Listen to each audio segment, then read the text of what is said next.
It's called Dead to Me, and it follows the relationship between Christina Applegate and Linda Cardellini, who Christina Applegate's husband has died in a hit and run, and she meets sort of free spirit Linda Cardellini at a grief group where they're encouraged to talk about their feelings and how they're getting through everything, and it's about their relationship and what happens when Christina Applegate learns some truth about this woman that she thought she'd found a lifetime friend in.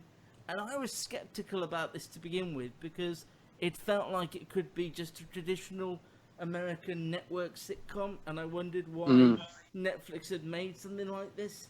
But actually, I did find myself invested in the dynamic between them. I think they are really good and interesting screen presences. It took me a while with Linda Cardellini, because I love Freaks and Geeks, and I watch that every few years, and I haven't seen her as she is now, and it was a bit of a shock. But apart from that, I thought it was really sort of, again, warm and sort of inclusive, and I like them both. I kind of saw the twist coming, and I thought the twist might Which go twist? At the end of the end of the first episode. The first, because Yeah. she said, I suppose the thing is that Linda Cardellini's character, Judy, says at the start that her boyfriend had died from a heart attack, and then you find out halfway through that he's alive. But it's the reason she's gone to this grief group is she's had, several miscarriages, and that's why they've separated. But then at the end, I suppose we can spoil it because it's been on a couple of weeks now, hasn't it? It's on Netflix. Is that Judy was the person who ran over and killed Christina Applegate's Jen's husband. Which I sort of guessed as well. It's very similarly, One Foot in the... That was the plot of the final episode of One Foot in the Grave. I don't want to spoil it for anyone, but that was the plot of the final episode, where Margaret becomes friendly with a woman and then discovers it's her that ran over Victor and killed him at the train station. But I'm glad Netflix have taken that idea and run with it. See, I have to say, I wasn't a fan of that twist. I felt it sort of almost spoilt this dynamic a little bit. I thought that too. Yeah. I felt that if they'd done something slightly different, like maybe the boyfriend, James Marsden's character, was the person who'd done it, and Linda Cardellini maybe knew about it, then that still would have that sort of question mark over it. When's this going to come out? Without it going to sort of completely sever this relationship, which I really liked, and I thought the two actresses had really good chemistry. I like believable chemistry as well. I think they're both actresses who should be on more things, really. Or Christina Applegate especially will be in something every couple of years and then she'll disappear again. Like what was it, Samantha Who was I remember her being in, and Linda Cardellini as well. ER, I can't remember anything past ER. Scooby-Doo? I think Scooby-Doo was prior. ER finished, 2009, 2010? You're both forgetting the Netflix mega hit Bloodline. Yeah. That nobody ever talks about because it wasn't very good. But she was in that with Kyle Was she Chandler one of the sisters, or was she married to Kyle Chandler? Oh, I don't know. Yes, that seems like a Boxmaster question to me. Say that. I'm glad that they're both in this and they seem to have really good chemistry, but I just think that was one twist too far for me, really. Maybe they'll do something really clever with it at the end, but the scenes that worked for me the most were where they were on the phone to each other, watching old TV shows and smoking weed and things like that. Yeah.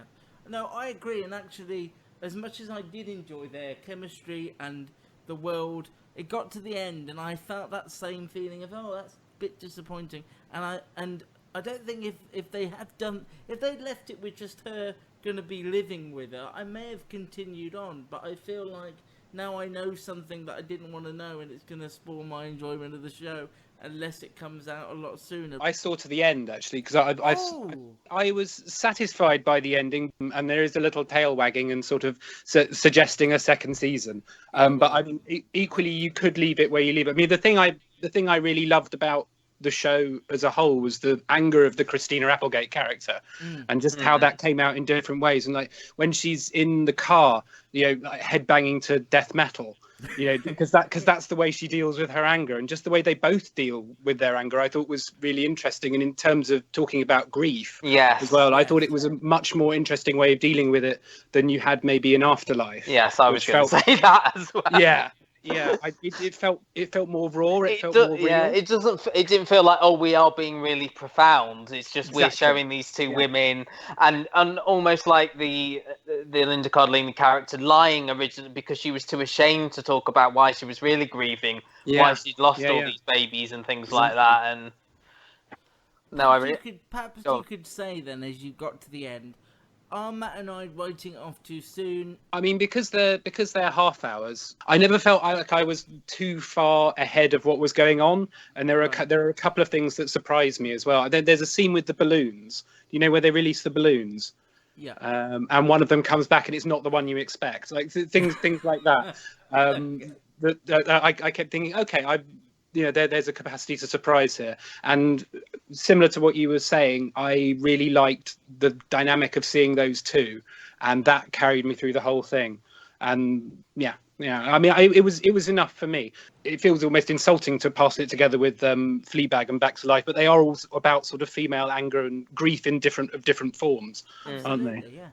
Yeah. I mean, I think actually of all the shows, years and years, obviously I'm going to watch, and Back to Life I'm going to watch, but I think I will make time for this because they are so good as a pair, unbelievable as a pair, that I'm quite happy to spend more time with them. And actually Linda Cardellini is a good comedic actress. I hadn't seen her do much comedy really outside of Freaks and Geeks and that, which of course I love, but I found. Well, you missed Scooby-Doo, didn't you? That's why. Sorry, that's why. Perhaps if I'd seen that, my thoughts would be coloured by Scooby-Doo, but they're not. So there you go. And what about Scooby-Doo 2 Monsters Unleashed, though? That's the question. See how I feel about that. I've seen the first one. You just binge on both.